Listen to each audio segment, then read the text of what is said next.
Hello everyone. Today our topic is producers equilibrium. अभी तक हमने सारा कंज्यूमर इक्विलिब्रियम के बारे में कंज्यूमर के बारे में किया था। तो अब हमारा स्टार्ट हो रहा है कि प्रोड्यूसर कैसे करता है या प्रोड्यूसर का इक्विलिब्रियम कैसे होता है। तो हम उसके बारे में आज बात करेंगे।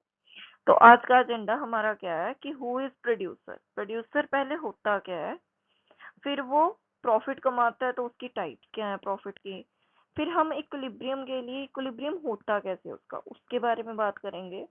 तो इक्विलिब्रियम के लिए हमारी कुछ कंडीशंस होती हैं, तो उसके बारे में इक्विलिब्रियम वो अचीव कैसे करता है, देन समरी। ये हमारा आज का एजेंडा है। तो सबसे पहले बात आ गई आपकी, हु इज द प्रोड्यूसर। आपको क्या लगता है कि प्रोड्यूसर क्या होता है? वो जो चीजें बनाता है, प्रोड्यूस करता है। तो प्रोड्यूसर वो पर्सन या वो बिजनेस है जो गुड्स और सर्विसेज को बनाता है। कंज्यूमर उस गुड्स एंड सर्विसेज को कंज्यूम करता है, परचेज करता है, खरीदता है। अब ये लड़की है, ये आइसक्रीम क्या है, परचेज करने आई है, तो ये कंज्यूमर हो गई। अब ये खुद बनाती है, ये शेफ है, या हम कह सकते हैं ये आइसक्रीम बना रही है। देखो इसके सिर पे कैप डाल दी तो हमने कहा कि ये बना रही है, तो ये क्या हो गई है, प्रोड्यूसर हो गई। ठीक है, तो प्रोड्यूसर्स आर पर्सन या कोई भी बिजनेस हो सकता है जो गुड्स को बनाता है, ग्रो करता है। ठीक है, इसकी एग्जांपल्स हैं जैसे chef, farmer, doctor, fireman, factory worker, ये सारे प्रोड्यूसर्स हैं। ठीक है, उसके बाद हमारी बात आ गई प्रॉफिट्स की, टाइप्स ऑफ प्रॉफिट्स। अब आपको पता है प्रोड्यूसर क्या है, कमाता किसके लिए, प्रॉफिट कमाने के लिए, फायदा कमाने के लिए। वो क्या चाहता है कि प्रॉफिट उससे ज्यादा हो, उसकी इनकम बढ़े, तो इस वजह से वो प्रॉफिट कमा रहा है। तो प्रॉफिट होता क्या है, पहले तो आपको प्रॉफिट पता होना चाहिए। तो फाइनेंशियल बेनिफिट जो कि हमारे रेवेन्यू से जनरेट होता है, मतलब हमारी इनकम से हम जनरेट करते हैं अपने बिजनेस में से, एक्सीड द कॉस्ट, जो हमारा खर्चा हुआ है, मतलब हमारा जो खर्चा है, अगर वो हमने जो कमाया है उसमें से हम माइनस कर दें, निकाल दें, तो जो बची हुई अमाउंट हमारे पास आएगी वो क्या हो जाएगा, हमारा प्रॉफिट। तो हम जो कमा रहे हैं उसमें से हम जो खर्च कर रहे हैं उसको माइनस कर दे तो वो हमारा हो जाता है प्रॉफिट।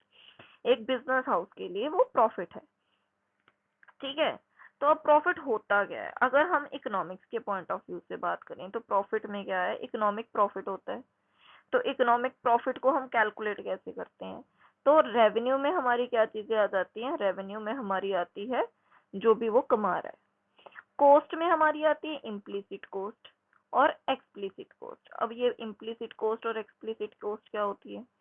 इम्प्लीसिट कॉस्ट होती है जो वो मतलब मान के चल रहा है कि अगर आपका अपना घर है तो उसके ऊपर आप खर्चा जो कर रहे हो, that is implicit. Explicit cost क्या होगी, जो आप बाहर से चीजें लेके आ रहे हो, मतलब बाहर से लोगों को लगा रहे हो, उसे आप बोलोगे एक्सप्लिसिट कॉस्ट। तो इम्प्लिसिट कॉस्ट और एक्सप्लिसिट कॉस्ट दोनों को मिला दो तो वो बन जाती है कॉस्ट। ठीक है, और उसमें से जो आप सारा कमा रहे हो वो आ गया रेवेन्यू। अब रेवेन्यू में से जब इन दोनों चीजों को हमने माइनस कर दिया तो बच गया हमारा प्रॉफिट, उसे हम बोलते हैं इकोनॉमिक प्रॉफिट। अगर हम अकाउंट्स की भाषा में बोलें, अकाउंटेंट की भाषा में कहें एक फर्म में, तो उसमें क्या है, सिर्फ एक्सप्लिसिट कॉस्ट लेता है, वो इम्प्लिसिट नहीं लेता। तो उसमें से अगर पूरे रेवेन्यू में से हम सिर्फ एक्सप्लिसिट कॉस्ट निकाल दे तो उसके लिए वो सारे का सारा जो बच गया वो अकाउंटिंग प्रॉफिट होता है, उसे हम बोलते हैं प्रॉफिट। आगे बात आ गई, अगर हम और तरीके से बात करें, नेचर के बारे में बात करें या कितना कमाते हैं उसके बेसिस पे बात करें, तो प्रॉफिट जो है वो तीन तरीके का होता है इकोनॉमिक्स में। एक होता है नॉर्मल प्रॉफिट, एक होता है सब नॉर्मल प्रॉफिट, एक होता है super normal profit. Normal profit का मतलब क्या है कि जो हमारा रेवेन्यू हमने कमाया और जो वो कॉस्ट वो खर्च कर रहा है वो दोनों बराबर हो गए, मतलब जितना वो कमा रहा है और जितना वो खर्च कर रहा है उसमें कोई फर्क नहीं है, नो प्रॉफिट नो लॉस वाली कंडीशन है, उसे हम बोलते हैं नॉर्मल प्रॉफिट। सब नॉर्मल प्रॉफिट में क्या है कि नॉर्मल से भी नीचे, तो जितना वो रेवेन्यू कमा रहा है ना वो बहुत कम है, कॉस्ट उसकी ज्यादा है, खर्चा ज्यादा हो रहा है और रेवेन्यू कम हो रहा है, तो मतलब लॉसेस हो रहे हैं। तो लॉस के टाइम पे हम बोलते हैं कि सब नॉर्मल प्रॉफिट है, लॉस के टाइम पे वो सब नॉर्मल प्रॉफिट बन जाता है। सुपर नॉर्मल या अब नॉर्मल मतलब नॉर्मल से भी ऊपर, इट मीन्स उसका जो कमाई हो रही है वो क्या है, ज्यादा है, और जो वो खर्चा कर रहा है वो क्या है, वो कम है। मतलब वो बहुत ज्यादा कमा रहा है, इट मीन्स उसे बहुत ज्यादा प्रॉफिट हो रहा है। ठीक है, तो उस सेंस में हम कहेंगे कि ये सुपर नॉर्मल प्रॉफिट है। तो ये आपकी टाइप्स हो गई हैं प्रॉफिट की अलग अलग। ठीक है, उसके बाद इक्विलिब्रियम क्या होता है, प्रोड्यूसर का इक्विलिब्रियम क्या होता है। प्रोड्यूसर क्या चाहता है, वो हमेशा अपने प्रॉफिट को मैक्सिमाइज करना चाहता है। तो वो कंडीशन या वो अल्टीमेट एम जिसमें वो अपने प्रॉफिट को मैक्सिमम कर रहा है, उसको बोलते हैं हम इक्विलिब्रियम। तो इक्विलिब्रियम में वो कंडीशन होती है या वो सिचुएशन होती है कि वो जो अपना प्रॉफिट है वो पूरे का पूरा कमा रहा है, ना तो वो उससे नीचे जाना चाहता है ना वो उससे ऊपर जाना चाहता है, उसे हम बोलते हैं प्रोड्यूसर इक्विलिब्रियम। तो इसमें हमारा क्या होता है, कॉस्ट कम से कम होती है और प्रॉफिट ज्यादा से ज्यादा होता है। ये आपका होता है प्रोड्यूसर इक्विलिब्रियम। अब हम बात करेंगे अप्रोचेस की। तो हमारी दो अप्रोचेस होती हैं, एक होती है टीआरटीसी अप्रोच जिसे हम टोटल रेवेन्यू और टोटल कॉस्ट अप्रोच कहते हैं। एक होती है हमारी marginal revenue marginal cost approach, MRMC approach. इसके बारे में हम अब डिटेल में पढ़ेंगे। तो सबसे पहले हम बात करते हैं टीआरटीसी अप्रोच। तो टीआर क्या होता है, टोटल रेवेन्यू जो भी हमने फर्म में मतलब जितने भी गुड्स सेल किए, जैसे मैंने 10 गुड्स सेल किए, तो 10 गुड्स सेल करके मुझे कितनी कमाई हुई उसे हम बोलते हैं टोटल रेवेन्यू। और उन 10 गुड्स को बनाने के लिए जितना मुझे खर्चा लगा उसे बोलते हैं हम टोटल कॉस्ट, है ना। तो टोटल रेवेन्यू में से जब हम टोटल कॉस्ट को माइनस कर देते हैं तो हमारा बचता है प्रॉफिट। ठीक है, उसे हम बोलते हैं टीआरटीसी अप्रोच। तो जहां पे ये हमारी मैक्सिमम होती है वहां पे प्रोड्यूसर जो है इक्विलिब्रियम में होता है। ठीक है, तो वो हमेशा इसको पॉजिटिवली इंक्रीज करना चाहता है, मतलब वो टीआर को ज्यादा से ज्यादा करना चाहता होता है और टीसी को कम से कम। ठीक है, तो इसमें फर्स्ट कंडीशन क्या होती है कि इंसेशनल कंडीशन होती है कि हमारी टीआर जो है वो ज्यादा हो टीसी कम हो। ठीक है, तो प्रोड्यूसर कांस्टेंट कब रहेगा, when the price remain same all the output levels.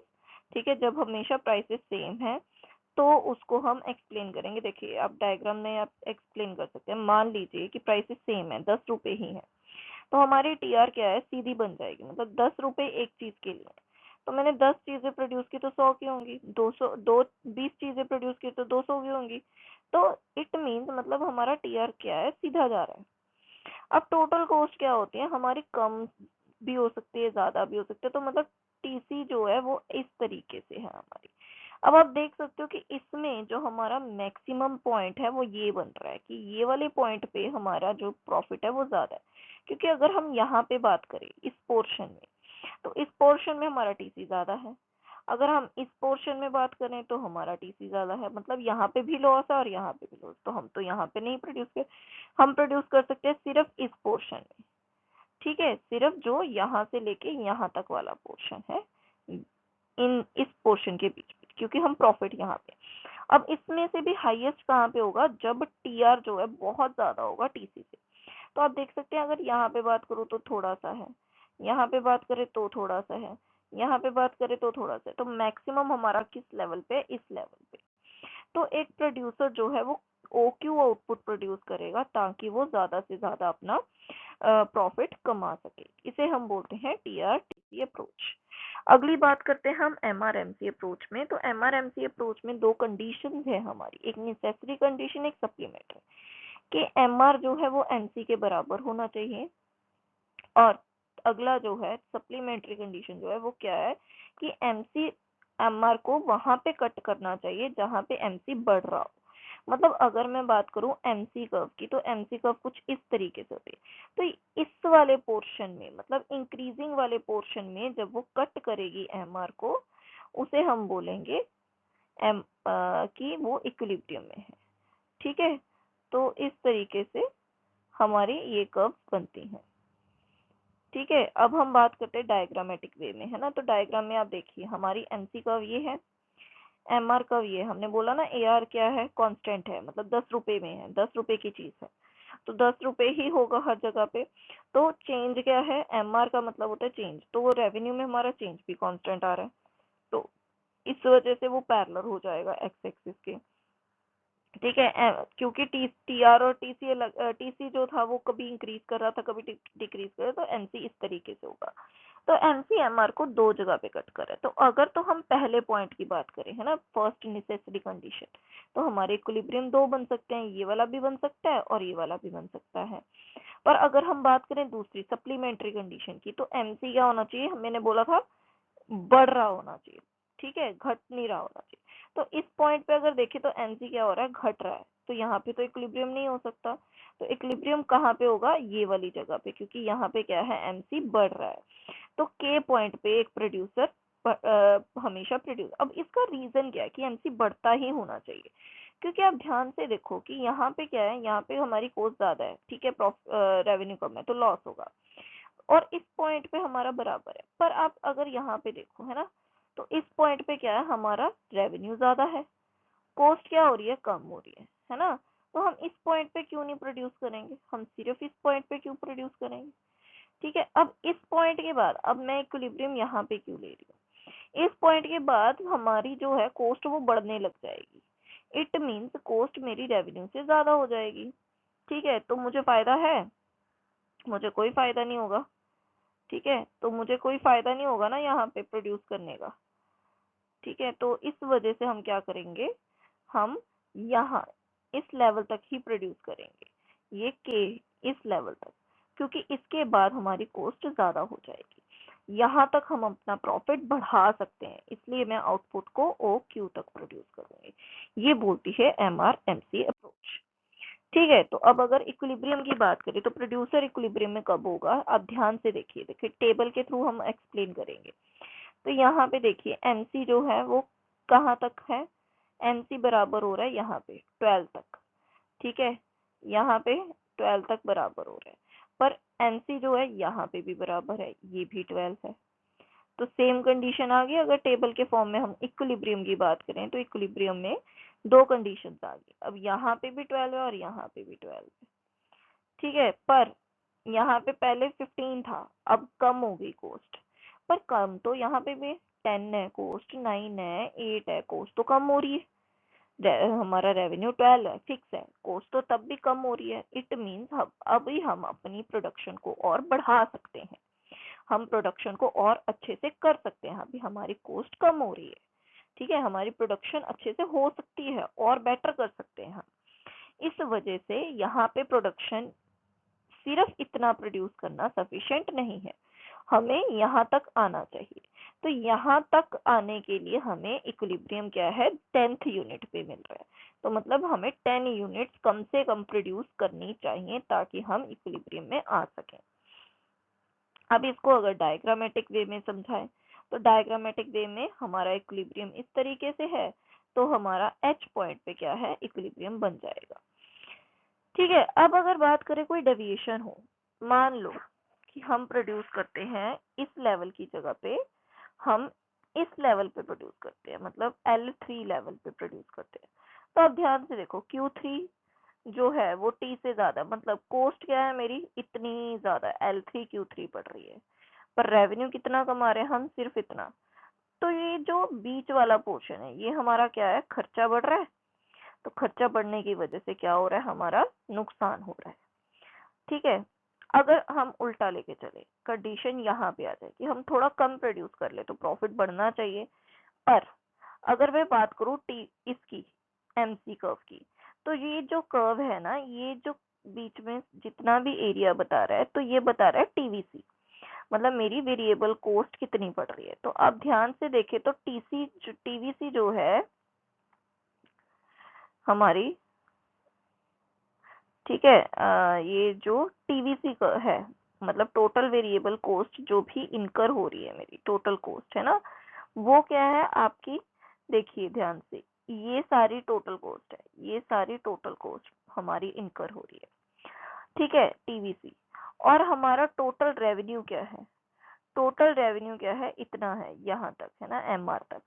तो Q और T वाले लेवल पे हमारा प्रॉफिट जो है अगर चेंज की बात करें तो ठीक है हो रहा है, पर उतना नहीं हो पा रहा जितना हमारा यहाँ पे, क्योंकि टीआर जो है टीसी के इक्वल हो जाएगा। यहाँ पे हम पूरा अच्छे से प्रॉफिट कमा पाएंगे। यहाँ पे हमारा प्रॉफिट क्या हो जाता है, लॉस की तरफ चला जाता है, मतलब हमारा जो सब नॉर्मल प्रॉफिट है उसकी तरफ चला जाता है। अभी मैंने बताया था ना सब नॉर्मल प्रॉफिट। तो इस वजह से ये जो इतना लेवल है Q1T सब नॉर्मल प्रॉफिट बन जाता है। तो कोई भी प्रोड्यूसर सब नॉर्मल प्रॉफिट नहीं कमाना चाहेगा। ठीक है, तो इस वजह से ये दो कंडीशंस हम नहीं मानेंगे, हम सिर्फ इसको प्रॉफिट के लिए बेस्ट मानेंगे। यहाँ पे प्रोड्यूसर प्रोड्यूस कर सकता है। ठीक है, तो अभी हमने बात किया इक्विलिब्रियम किया। तो इक्विलिब्रियम क्या होता है, कोई भी प्रोड्यूसर इक्विलिब्रियम में तब आता है जब वो ऐसी सिचुएशन में हो कि वो अपना आउटपुट जो है वो ज्यादा से ज्यादा कमा रहा है और वो उससे कम नहीं कमाना चाहता, और उसमें उसे प्रॉफिट बहुत ज्यादा हो रहा है और कम से कम लॉसेस हो रहे हैं। तो इस कंडीशन में एक प्रोड्यूसर क्या है, वो इक्विलिब्रियम में आएगा। ठीक है, thank you so much. Please इसे लाइक शेयर करें, शेयर जरूर करें ताकि और लोगों को भी पता चल सके कि इकोनॉमिक्स कितना इजी वे में पढ़ाया जा सकता है, समझा जा सकता है। Thank you so much.